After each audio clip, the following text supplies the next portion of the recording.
উত্তর পেকুয়া জাগরণী উচ্চ বিদ্যালয়ে বার্ষিক ক্রীড়া ও সাংস্কৃতিক অনুষ্ঠান অনুষ্ঠিত হয়েছে। টাঙ্গাইলের মির্জাপুর উপজেলা থেকে মাসুদ পারভেজের তথ্য ভিডিও চিত্রে দেখুন বিস্তারিত।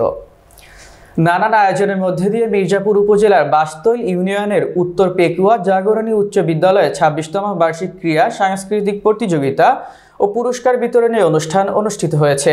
বুধবার ১৯ ফেব্রুয়ারি দিনব্যাপী বিদ্যালয় প্রাঙ্গণে এই অনুষ্ঠান অনুষ্ঠিত হয়েছে। অনুষ্ঠানে দিনব্যাপী ক্রীড়া প্রতিযোগিতা, কবিতা আবৃত্তি, গান, নৃত্য প্রতিযোগিতা রয়েছে। উপজেলা যুবদলের সাবেক যুগ্ম আহ্বায়ক এম পারভেজের সভাপতিত্বে উদ্বোধক হিসেবে উপস্থিত ছিলেন উপজেলা বিএনপির ভারপ্রাপ্ত সভাপতি অ্যাডভোকেট আব্দুর রউফ।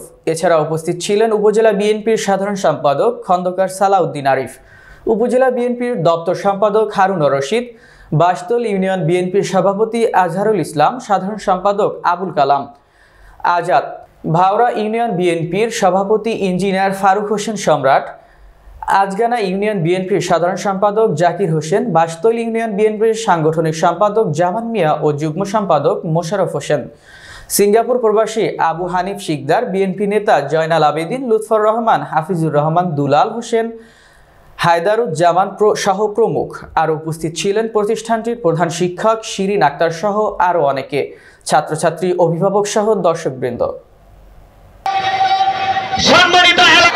এই বেদা সম্পূর্ণ শিক্ষা শেষ করছি।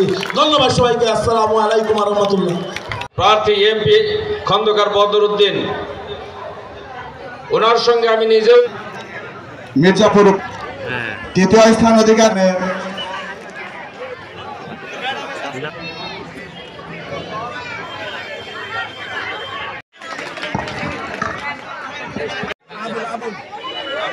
করে দিচ্ছেন